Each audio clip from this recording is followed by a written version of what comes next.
আকাশবাণী ডিব্ৰুগড় আগবঢ়োৱা হৈছে অনাতাঁৰ নাট সমাৰোহ 2025 আজিৰ নাট দহন পৰিৱেশন কৰিছে শিৱসাগৰৰ নাট্যপীঠৰ শিল্পীসকলে নাটৰ ৰচনা কিশোৰ তহবিলদাৰৰ পৰিচালনা প্ৰশান্ত শৰ্মাৰ সংগীত ডক্টৰ অনিল শইকীয়াৰ আৰু প্ৰযোজনা অৰুণ মৰাঙৰ এয়া শুনক দহনৰ প্ৰথম খণ্ড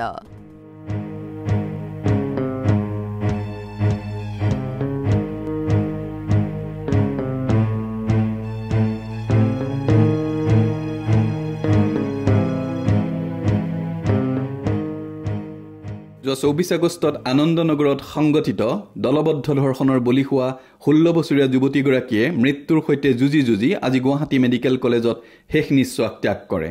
যোৱা 12 দিনে আৰক্ষীয়ে ধৰ্ষণকাৰীক কৰায়ত্ব কৰিব নোৱাৰাৰ প্ৰতিবাদত বিভিন্ন দল সংগঠনে প্ৰতিবাদী কাৰ্যসূচী ৰূপায়ণ কৰি আহিছিল। চৰকাৰে নিৰ্যাতিতাগৰাকীক উন্নত চিকিৎসাৰ ব্যৱস্থা নকৰাৰ বাবে মেডিকেল কলেজৰ সন্মুখত ধৰ্ণা কাৰ্যসূচী। এই সন্দৰ্ভত আমাৰ স্থানীয় সাংবাদিকৰ বিতং প্ৰতিবেদন। দেউতা দেউতা দেউতা মাজনী কি হৈছে? ৰবা, কি হৈছে মাজনী? আকৌ ভয় খাইছা? তুমিতো টিভিত নিউজ চাইহে আছিলা। কিবা ভয় লগা দৃশ্য দেখিছিলা নেকি? দেউতা, বাহিৰত খিৰিকীৰ ওচৰত কোনোবা আছে? কোনো নাইও মাজনী। এইখন আন্ধাৰত তুমিনো কাক দেখিলা? আৰু গধূলিৰ পৰা সন্ধিয়া লাগিল, তুমি বাৰাণ্ডাৰ লাইট, ড্ৰয়িং ৰুমৰ লাইট কিয় জ্বলাই দিয়া নাই? চাওঁ এৰাচোন, মই লাইটকেইটা জ্বলাই দিওঁ। না, নালাগে, লাইট জ্বলাব নালাগে দেউতা। আহা, এন্ধাৰত থাকিলে ভাল চিন্তা বেয়া চিন্তা দুয়োটাই আহে। পোহৰহে তোমাৰ মনৰ ভয়টো কমাব। চাওঁ এৰাচোন। তুমি এনেকৈ ধৰি থাকিলে মই কেনেকৈ লাইটকেইটা জ্বলাম? চাওঁ এৰাচোন। ৰবা, মই লাইটকেইটা জ্বলাই দিছোঁ। এইয়া চোৱা, বাহিৰৰ বাৰাণ্ডা আৰু ড্ৰয়িং ৰুম উজ্বলি উঠিল। এতিয়া তুমি বহা, মই দৰ্জাখন খুলি বাহিৰত কি আছে চাওঁ। দৰ্জাখন নুখুলিবা দেউতা, মই খিৰিকীৰ সিফালে ছায়া মূৰ্তি এটা দেখিছো। উফ ৰাম, মাজনী পোহৰ থাকিলেহে ছায়া দেখিবা, বাহিৰত দেখোন পোহৰে নাছিল। নাই নাই, দৰ্জাখন নুখুলিবা। ঠিক আছে ঠিক আছে, তুমি বহাচোন, এই সোফাতে বহা। ৰবা, ময়ো তোমাৰ কাষতে বহি লওঁ। চাওঁ, মূৰটো মোৰ বাহুত দিয়াচোন। চুলিখিনি বুলাই মৰম কৰি দিলে তোমাৰ মনটো ভাল লাগে বুলি কোৱা নহয়? কৰি দিছো ৰবা। ভাল লাগিছেনে মাজনী? কোৱাচোন মা, তোমাৰ কি হৈছে? প্ৰতিটো ক্ষণতে ভয়। কিহৰ ভয়? কি কথাত ভয় খাইছা মাজনী? আজি এমাহ ধৰি তুমি এনেকৈয়ে ঘৰৰ ভিতৰত সোমাই আছা। দেউতা! মাজনী, পিছফালৰ দৰ্জাখন কোনোবাই টানিছে। আহা, কোনেও টনা নাই। এয়া তোমাৰ মনৰ ভ্ৰম। নাই দেউতা, মই শুনিছো। ক'ত মোৰ দাখন? ক'ত মাজনী? মইতো এইখিনিতে দাখন ৰাখিছিলো। মাজনী, পাইছো। চাওঁ, দাখন দিয়া মাজনী, দাখন দিয়া বুলিছো নহয়। আৰে সদায় ঘৰৰ ভিতৰত দাখন লৈ ঘূৰি ফুৰিবা। তাতকৈ অলপ বাহিৰলৈ যোৱা, আকাশলৈ মূৰ তুলি অলপ সময় চোৱা, মনটোও ভাল লাগিব, ভয়ৰ ভাৱটো আঁতৰি যাব। মাজে মাজে আকাশলৈ চাব লাগে মাজনী। ৰবা ৰবা, আজিও তোমাক দুটামান কৌতুক কওঁ, শুনা। শিক্ষকে শ্ৰেণী কোঠাত ছাত্ৰসকলক সুধিলে, কোৱাচোন হস্পিটেল কি বা কাক কয়? এজন ছাত্ৰই থিয় হৈ তপৰাই ক'লে, ছাৰ, পৃথিৱীৰ পৰা স্বৰ্গলৈ যোৱাৰ ৰাজপথত যিটো টোল প্লাজা থাকে তাকেই হস্পিটেল বোলে। ৰবা ৰবা, আৰু এটা কওঁ। জানিছো আজিও তুমি ঔষধ খোৱা নাই, হয়নে? ডাক্তৰে কি কৈছিল? ঔষধখিনি ৰেগুলাৰ খাবলৈ কোৱা নাছিল জানো? ব'লা, ঔষধখিনি খাই ল'বা। মই ঔষধ নাখাওঁ দেউতা। মাজনী, ঔষধখিনি সময়মতে নাখালে। মাজনী, আকৌ টিভি কিয় অন কৰিলা? মামনি হত্যাৰ বহু তথ্য পোহৰলৈ আহিছে। মামনিক যৌতুকৰ বাবে স্বামী আৰু শহুৰেকে পেট্ৰল ঢালি জুই লগাই হত্যা কৰা বুলি স্বীকাৰোক্তি দিছে মামনিৰ হত্যাকাৰী শাহুৱেকে। ৰাজ্যখনত সংঘটিত নাৰী নিৰ্যাতনৰ ঘটনা দিনক দিনে বৃদ্ধি পোৱাৰ সময়ত আকৌ যৌতুকজনিত হত্যা।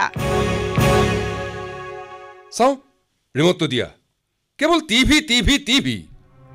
ডাক্তৰে কি কৈছিল চিনেমা চিৰিয়েল নিউজ চাবলৈ মানা কৰা নাছিল জানো এইবোৰে মূৰটো গৰমহে কৰে ডাক্তৰ ডাক্তৰ ডাক্তৰ ডাক্তৰে আৰু কি কৈছে মোৰ মূৰৰ বিকৃতি ঘটিছে মানসিকভাৱে দুৰ্বল মই ডাক্তৰৰ কথাটো যে খামুচি ধৰিছা মোৰ কথা এবাৰ ভাবি চাইছানে ডাক্তৰৰ ঔষধ খাই ভাল হ'বলৈ মোৰ একো বেমাৰ হোৱা নাই মই কেনেকৈ বুজাওঁ প্ৰতিদিনে প্ৰতিপল মই কেনেকৈ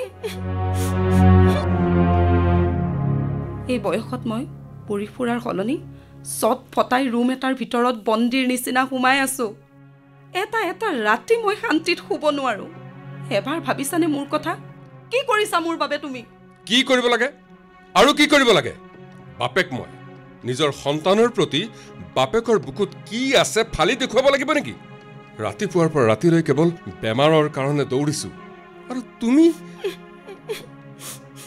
চোৱা মাজনী তোমাৰ একো বেমাৰ হোৱা নাই ডাক্তৰৰ মতে কিবা এটা কথা তুমি খুব ভয় খাইছা এতিয়া তোমাৰ সহায় নাপালে কথাবোৰ তুমি খুলি নকলে মই কি কৰিব পাৰো কোৱাচোন মাজনী কোৱাচোন তোমাৰ কি হৈছে ভূত পিখাছে লম্বিছে মোক মাজনী তুমি কৈছা ভূতৰ কথা তোমাৰ নিচিনা যুক্তিবাদী ছোৱালীৰ মুখত এইবোৰ কথা শোভা নাপায় আৰু ভূতনো আছে ক'ত ভূত আছে দেউতা কলেজত বজাৰত বাছত ট্ৰেইনত সবতে পিখাছবোৰে কিলকিলাই ফুৰিছে চোৱা মাজনী ভয়েই ভূত ভয় নাথাকিলে ভূতো নাথাকে ভগৱান আছেনে ভগৱান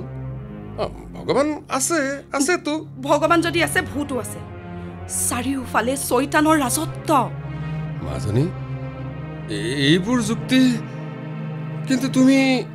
কিন্তু মাজনী নহয় জয়মতী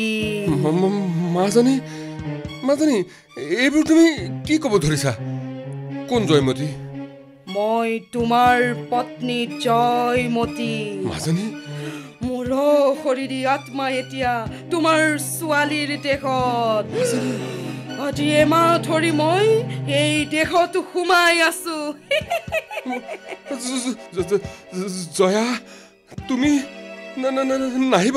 নাহিবা মোৰ ওচৰলৈ কিয় আগবাঢ়ি আহিছা নাহিবা মোৰ ওচৰলৈ নাহিবা মোক তুমি কিয় এনে শাস্তি দিলা নাই মই একো কৰা নাই জয়া মই নিৰ্দোষী তেন্তে মই কি দুখ কৰিছিলো বিশ্বাস কৰা জয়া মই একো কৰা নাছিলো মোক মাফ কৰা জয়া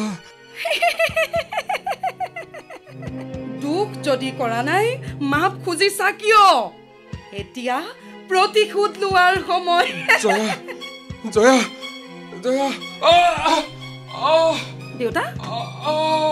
দেউতা তুমি কেনেকৈ পৰিলা দেউতা উঠাচোন ৰবা মই উঠাই দিছো উঠা দেউতা নাহিবা মই একো পাপ কৰা নাই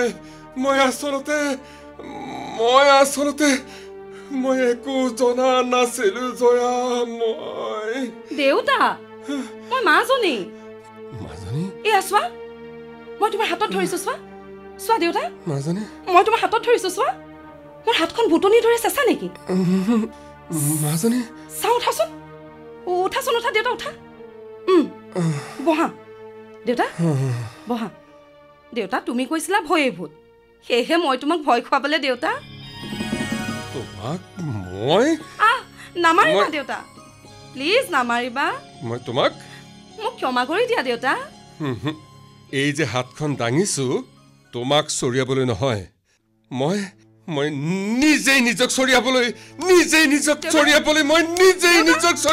মই দেউতা নকৰিবা দেউতা তেনে নকৰিবা দেউতা শুনাচোন দেউতা শুনাচোন দেউতা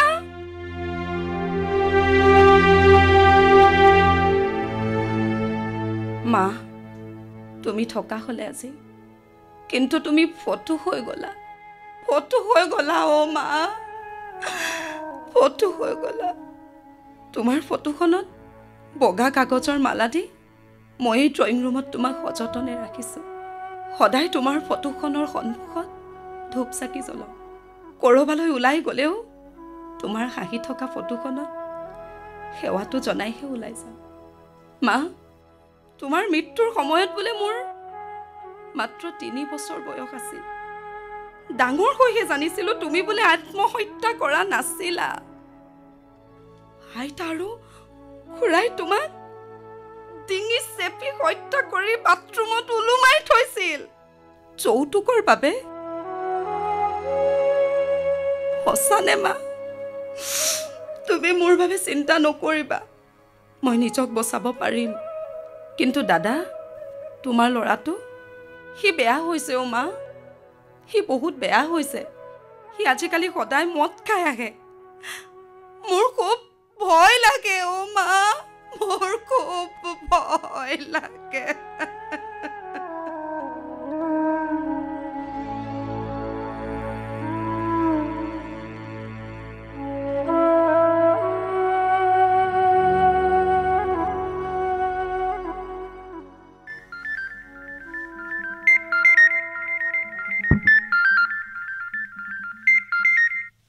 হেল্ল' বৰুৱা। নমস্কাৰ কলিতা। নমস্কাৰ বৰুৱা, নমস্কাৰ। এই ঘৰতেনে? হেৰি, নিশা 9 বাজিল। এই সময়ত ঘৰত নাথাকি শৰ্মাৰ ৰেষ্টুৰাঁত আড্ডা মাৰিবনে? ঘৰত মানে দেখো একেবাৰে পাকঘৰত। হয়, ঠিকেই ধৰিছে। 1 ছেকেণ্ড ৰ'ব দেই, মই গেছটো বন্ধ কৰি লওঁ। ৰ'ব। বুজিছা বৰুৱা, মই ঘৰৰ মুখ্য মানুহ নে ঘৰৰ ৰান্ধনি, দেউতাক নে মাক নিজেই বুজিব নোৱাৰো।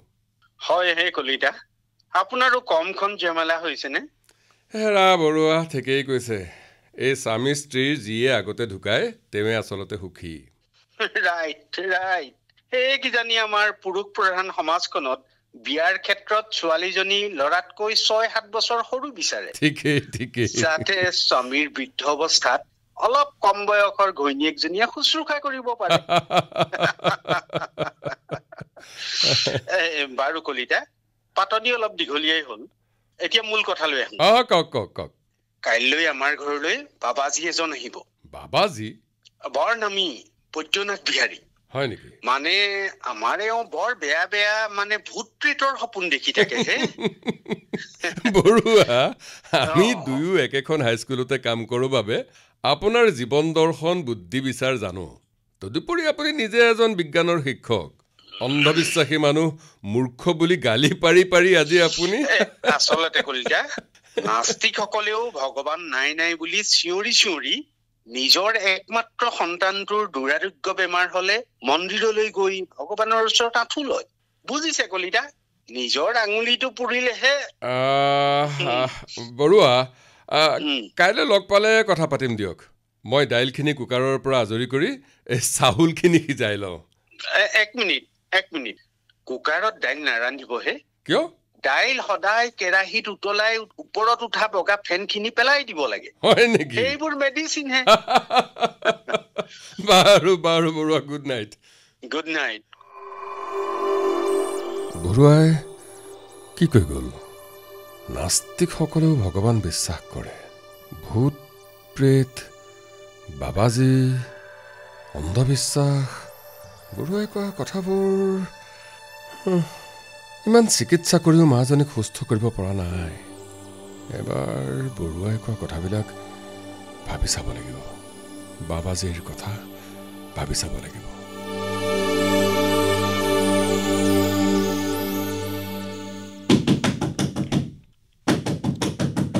দেউতা, বাহিৰৰ দৰ্জাত কোনোবাই ঠকি আহিছে। কোনে ঠকি আহিছে? দিন নাই ৰাতি নাই, কেৱল একেবোৰ কথা। গেছত ভাজিখন আছে, অলপ লৰাই দিবা। দেউতা, দৰ্জাখন নুখুলিবা কিন্তু। কলিং বেলটো বেয়া হৈ আছে। ই অপু আহিল কিজানি। আজিচোন হাইঠা মাটিত পৰিল। দুভাগ ৰাতি ঘৰ সোমোৱা ল'ৰাটো 9:30 বজাতে ঘৰ সোমালেহি যে। কথা কি, কিবা অসুখ বিসুখ হৈছে নেকি? দেউতা, 1 মিনিট, আগতে মোক টিভিৰ নিউজটো চাই ল'বলৈ দিয়া। ইতিমধ্যে 2টা বোমা নিষ্ক্ৰিয় কৰা হৈছে। আৰক্ষীয়ে এজন সন্দেহজনক যুৱকক আটক কৰে। ওৰাং ৰাষ্ট্ৰীয় উদ্যানত পুনৰ 2জন চোৰাং চিকাৰী আটক। যোৱা 2টা বছৰত অসমৰ ৰাষ্ট্ৰীয় অভয়াৰণ্যবোৰত গড় হত্যা হোৱা নাই যদিও। দেউতা, তোমাৰ লগত মোৰ অলপ বেলেগ কথা আছে। বেলেগ কথা? মই এটা সমস্যাত পৰিছোঁ। কিহৰ সমস্যা? ৰাতিপুৱা ওলাই গৈ আড্ডা, সন্ধিয়া ওলাই গৈ আড্ডা, মাতাল হৈ ৰাতি এপৰত ঘৰ সোমাও, কাম কাজ কিবা ইনকামৰ চিন্তা নাই, আৰু একো কাম নকৰা ল'ৰাটোৰ কিহৰ সমস্যা? মোক অলপ টকাৰ প্ৰয়োজন। কি কৰিবলৈ? কিডাল কৰিবলৈ? হা? এবাৰ যে এমাহত ডাবল ইনকাম কৰিবলৈ 30,000 টকা নিছিলি, তেনেকুৱা বিজনেছ চলাল নেকি? কষ্টৰ টকা কেইটা মই উৰুৱাবলৈ দিব নোৱাৰো। টকা কিন্তু মোক লাগিবই। গাৰুৰ তলত টকা 200 আছে, তাৰে 100 লৈ যা। য'ত যি খাই মৰম মৰগৈ। মোক 20,000 টকা লাগে। কি ক'লি? 20,000? নাই যদি 10,000 দিয়া, তাৰ তলত নহ'ব। কি কৰ? লাগে। লাগে বাবে ডকাইতৰ দৰে দাবী কৰিছ। জানিব পাৰো নে কিয় লাগে? মই ক'ব নোৱাৰিম। কোনে ক'ব পাৰিব? কোনে ক'ব পাৰিব? তোক টকা কিয় লাগে কোনে ক'ব পাৰিব? দেউতা মোক জ্বলাই নামাৰিবাচোন। টকাখিনি দিবানে? যদি নিদিওঁ বুলি কওঁ? নোৱাৰা। তুমি মোক নিদিওঁ বুলি ক'ব নোৱাৰা, কাৰণ তুমি মোৰ দেউতা। পুতেকৰ কিবা সমস্যাত সহায় কৰাটো দেউতাকৰ কৰ্তব্য। এতিয়া তই মোক কৰ্তব্য সোঁৱৰাই দিব পাৰিলি? হা? পুতেকক বাছ বিচাৰ নোহোৱাকৈ টকা দি অবাতে যাবলৈ দিয়াটো বাপেকৰ কৰ্তব্য? হা? পাকে প্ৰকাৰে সেইটোৱে কৰ্তব্য বুলি তই কৈছ? শুন, মই ধনী মহাজন নহওঁ, বা লাখ লাখ কলা টকাও নাই যে মন গ'লেই খুজিলেই পুতেক জীয়েকে যিমান ইচ্ছা টকা লৈ যাব, ক্লাবত নাচিব, মদ খাব, আধুনিকতাৰ নামত ৰখাতলৈ যাব। এটা এটা পইচা হিচাপ কৰি এটকাও অবাবত খৰচ নকৰি তহঁতৰ বাবে কেইটামান টকা সাঁচি ৰাখিছোঁ। তাইকো কাইলৈ উলিয়াই দিব লাগিব। তোক ক'ৰবাত গুজি থ'বলৈ, ক'ৰবাত দিব লগা হ'লে দিব লাগিব। এতিয়া যদি ৰং ৰহইচ কৰি আড্ডা মাৰি টকাবোৰ শেষ কৰ, কাইলৈ কি কৰিবি? হা দেউতা, ৰং ৰহইচ কৰিবলৈ টকা মই বিচৰা নাই। তেনেহ'লে কি কৰ ইমান টকা? চব কথা খুলি ক'ব নোৱাৰি। মোৰ বুজিবলৈ বাকী নাই, চব গম পাইছো মই। কি কি গম পাইছা? ক'ত গম পাইছা? তোৰ চকুতে গম পাইছো। 20,000 খুজি যেতিয়া একে জাপতে 10,000লৈ নামিলি, তেতিয়া বুজিছো তোৰ টকাৰ কিয় প্ৰয়োজন আৰু সেই প্ৰয়োজনৰ মূল্য কিমান। এনেই ভয় খুৱাই মাৰে। তাৰমানে মই এনেই খুজি আছো? এনেই খোজা নাই, কিন্তু জানি থ, পাৰ্টি কৰিবলৈ বা পুতেকৰ মদৰ বাকী মাৰিবলৈ পইচা দিয়া বাপেক মই নহওঁ। ঠিক আছে, নালাগে টকা, কিন্তু আজিৰ পৰা তোমাৰ যে এজন পুত্ৰ আছিল পাহৰি যোৱা। অপু, কাৰণ টকাখিনিৰ লগত মোৰ জীৱন মৰণৰ সমস্যা জড়িত হৈ আছে। অপু, কি কলি? সঁচা কথা ক। ক'ত কি কৰিছ? কাক দিবলৈ টকা লাগে? ধৰি লোৱা মই জীয়াই থাকিবলৈ। অপু, হ'ল জানিলা? ইয়াতকৈ আৰু একো জানিব নিবিচাৰিবা। মই তোমাক ক'ব নোৱাৰিম দেউতা। প্লিজ প্লিজ দেউতা, অপু, মোক টকাখিনি। অপু, দেউতা, কি সমস্যাত পৰিছ তই? হা? কথাবোৰ মোক খুলি ক। সমস্যাৰ সমাধান আছে নহয়, কিন্তু সমস্যাৰ পৰা পলালে সমাধান নহয়। সমস্যাৰ মুখামুখি হ'ব লাগিব, সাহসেৰে যুঁজিব লাগিব। মোক কচোন, কিজানি মই সমাধান কৰিব পাৰোঁৱেই। মোক জোৰ নকৰিবা। জোৰ কৰিলেও মই ক'ব নোৱাৰো। মই জানো। কি? মাজনী, তুমি জানা? জানো দেউতা, ই কাৰোবাক ফোনত কৈ থাকোঁতে মই শুনিছোঁ। কি শুনিছ? কি জানিছ তই? দেউতা, ই কিবা অপৰাধ কৰিছে। ধৰা পৰিলে বোলে ইয়াৰ জেল হ'ব। কি? ইয়াৰ লগত আৰু কোনোবা আছে। দেউতা, ইয়াক বিশ্বাস নকৰিবা তুমি। আৰু তোৰ কি হৈছে? অপৰাধ কৰিছ তই, অপু, যাৰ বাবে ঘৰৰ বাহিৰ হ'ব নোৱাৰি অদ্ভুত আচৰণ কৰি ইয়াত সোমাই আছ। অপু, আগতে নিজক সুধিছা তই কিহৰ বাবে? তোক আজি বহুত সহ্য কৰিলো। তোৰ পাগলামি আজি মই বাহিৰ কৰিম। দেউতা, অপু, দেউতা, আৰে তাই চুলিত ধৰিছ কিয়? অপু, দেউতা, এইবোৰ চব ভণ্ডামি।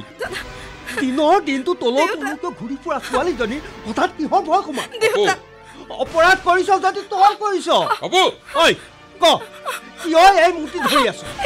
আজি তই অপু, এৰি দে, এৰিছ বুলিছ নহয়। বান্দৰামি কৰিবলৈ এইখন কি চিৰিয়াখানা পাইছ? হা, চিৰিয়াখানা পাইছ? এমাহে সেইজনীয়ে শান্তি দিয়া নাই। কত ডাক্তৰ সলালো, কাকো কবও নোৱাৰো যে মোৰ ছোৱালীজনী পাগলী হৈছো। মই পাগলী হৈছো ন দেউতা। শুনিলি? হা, শুনিলি? আৰু এইবোৰ তই এতিয়া কি আৰম্ভ কৰিছ কচোন? এইখন ঘৰ হৈ আছে গৈ নে? তাতকৈ মোক তহঁত দুটাই মাৰি নেপেলাও কিয় মাৰি নেপেলাও কিয় তহঁত দুইটাক লৈ কিমান আশা কৰিছিলো তহঁতৰ প্ৰতি মৰম কমি যোৱাৰ ভয়ত সকলোৱে জোৰ কৰাৰ পাছতো মই দ্বিতীয় বিবাহ নকৰালো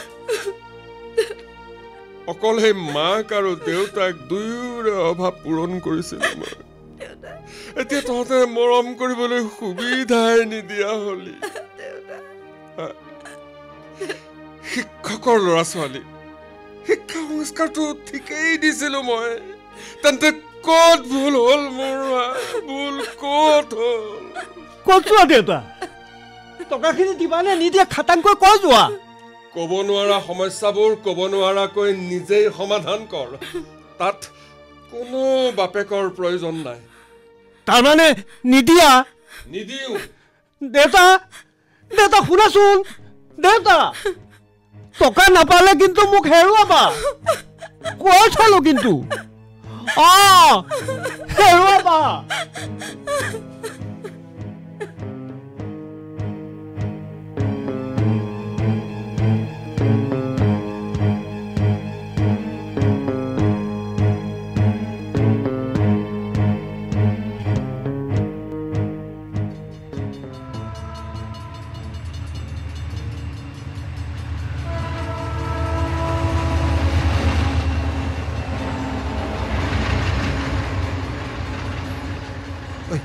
উদিত উদিত উদিত কি হ'ল অপু এতিয়াও নাহিল দেখোন হেই আহিব ৰ ফোন কৰিছোহে কি হ'ব তই কিবা ভাবি পাইছনে মই কিন্তু বৰ ভয় খাইছোঁ এই শুন আজি ৰাতিৰ ভিতৰতে আমি ট্ৰেইনত উঠিবই লাগিব কাইলৈ আগবেলাৰ ভাগত কলিকতা পামগৈ তাৰ পাছত সিদ্ধান্ত ল'ব লাগিব আমি কলৈ যাম কিন্তু উদিত ট্ৰেইনত উঠিবলৈ টকা নালাগিব ট্ৰেইনত যাবলৈ বেছি টকা নালাগে নহয় জেনেৰেল টিকেট এটা কৰি গুচি যাম কিন্তু তাত গৈ পোৱাৰ পাছত থাকিবলৈ খাবলৈ কিন্তু বহুত টকা লাগিব মই কিন্তু বৰ ভয় খাইছোঁ মই বৰ চিন্তাত পৰিছোঁ ঘৰত গম পালে কি হ'ব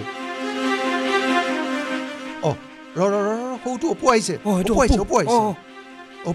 অপু তোৰ টকাৰ যোগাৰ হ'লনে তহঁতক কোনে ইয়ালৈ আহিবলৈ কৈছে পৰিস্থিতি খুব বেয়া কিবা অলপ ইফাল সিফাল হ'লেই জীৱনভৰ পস্তাব লাগিব তই কি কৈছ তই এইবোৰ শুন এতিয়া সোনকালে ইয়াৰ পৰা যা কিবা প্ৰব্লেম হ'লে হোৱাটছআপত কল কৰিবি বুজিছ বল সেই চব বাদ দে তোৰ টকা যোগাৰ হ'লে সেইটো ক নাই হোৱা বে আমাৰ বুঢ়াই পুলিচে জেৰা কৰিছে কিয় টকা লাগে কাক দিবি কি কৰিবি খুলি নকলে বোলে টকাই নিদিয়ে তহঁতৰ হ'লনে নাই হোৱা বহুত চেষ্টা কৰিলোঁ নোৱাৰিলোঁ মেনেজ কৰিব নাই পৰা টকা যোগাৰ নহ'লে কি কৰিবি মই টকা যোগাৰ কৰিম বুলি মুখ মেলি ৰৈ আছো অপু আমি বহুত চেষ্টা কৰিলোঁ কিন্তু মেনেজ কৰিব পৰা নাই এই শুন আমি প্ৰতিজনে সমান টকা ল'ব লাগিব দৰকাৰ হ'লে মায়েৰাৰ বায়েৰাৰ সোণৰ গহনা চুৰি কৰি আন হে কি ক'লি তাৰমানে আমাৰ আজি ৰাতি যোৱাটো নহ'ব আমি কাইলৈ ৰাতি ট্ৰেইনত উঠিম উপায় নাপালে পৰহি পুৱা ট্ৰেইনত মুঠতে কাইলৈ দিনৰ ভিতৰত টকা যোগাৰ হ'ব লাগিব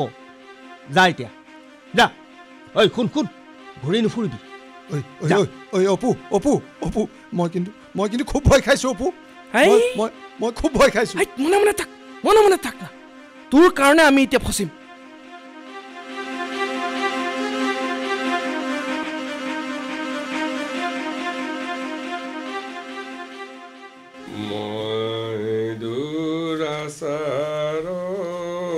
বলে তোমাৰ অপৰাধীন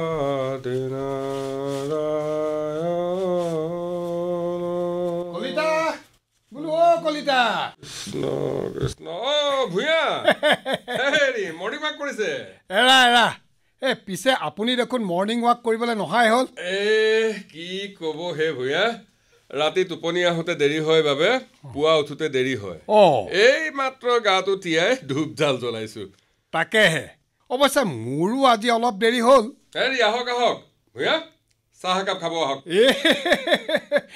নাই কলিতা নাই মই গেটৰ বাহিৰত আৰু আপুনি গেটৰ ভিতৰত এনেকৈ ঠিকে আছে আহোঁ বুজিছে মোৰো অফিচ আছে আপোনাৰো স্কুল আছে বাইদি বাই কলিতা মাজনীয়ে অলপ ভাল পাইছেনে বাৰু নাই হে ভূঞা আপুনি দেখোন জানেই ডাক্তৰে ডিপ্ৰেশ্যনৰ ঔষধ দিছে খুৱাই আছোঁ একো পৰিৱৰ্তন নাই বৰ দিগদাৰ বুজিছে আজিকালি ল'ৰা ছোৱালীবিলাকৰ কি হৈছে বাৰু চব এই মোবাইলটোৰ কাৰণে হৈছে কিজানি তাকেই এইবোলে সেই ফেচবুক এই ইনষ্টাগ্ৰাম এইবোলে ৰীল সেই অনবৰতে মোবাইলতে বিজি থাকেহে মুঠতে বহিছে কলিতা সেই ভেকচিন দিব লাগিব সেই ভেকচিন দিব লাগিব ভেকচিন কিহৰ বাবে এই যে এই শিশুসকলক পলিঅ' নহ'বলৈ বসন্ত নোলাবলৈ যে ভেকচিন দিয়ে তেনেকৈয়ে শিশুকালত সেই মোবাইল নাচাবলৈ ৰীল নবনাবলৈ এই তীব্ৰ স্পীডত বাইক নচলাবলৈ মদ ভাং ড্ৰাগছ আদি নাখাবলৈ মুঠতে ভেকচিন দিব লাগিব বাইদেউ কলিতা হয় হয় হয় এই কথা এটা সুধোহে কওক কওক এই মাজনীক ভূত পেট কিহবাই ধৰা নাইতো ভূঞা আপুনি কিন্তু সময়মতে গৈ অফিচ নাপাবগৈ হয় হয় হয় এই যাওঁ যাওঁ যাওঁ ঠিক আছে ঠিক আছে মনত ৰাখিব দেই ভেকচিন দিব লাগিব মুঠতে ভেকচিন দিব লাগিব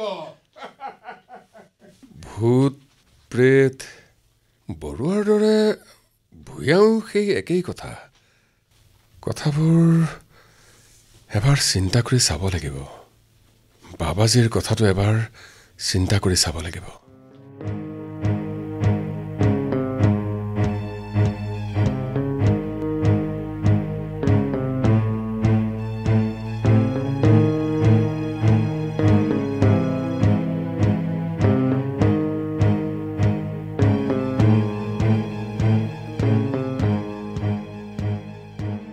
শ্ৰোতাসকলে ইমান পৰে অনাতাঁৰ নাট সমাৰোহ 2025ত শিৱসাগৰৰ নাট্যপীঠৰ শিল্পীসকলে পৰিৱেশন কৰা নাট দহনৰ প্ৰথম খণ্ড শুনিলে নাটৰ ৰচনা কিশোৰ তহবিলদাৰৰ পৰিচালনা প্ৰশান্ত শৰ্মাৰ সংগীত ডক্টৰ অনিল শইকীয়াৰ বিভিন্ন চৰিত্ৰত অভিনয় কৰিলে দেউতাক ডক্টৰ দিলীপ দাস অপু অনুপম শৰ্মা বৰুৱা যুগল চন্দ্ৰ বৰা বাবাজী শান্তনু চেতিয়া ভূঞা সঞ্জীৱ ভাগৱতী প্ৰথম যুৱক প্ৰশান্ত শৰ্মা দ্বিতীয় যুৱক ত্ৰিনয়ন বৰঠাকুৰ মাজনী শিল্পী হাতী বৰুৱা আৰু বাতৰি পঢ়োতাৰ চৰিত্ৰত আছিল ৰুমিন বৰুৱা আৰু প্ৰণতি বৰা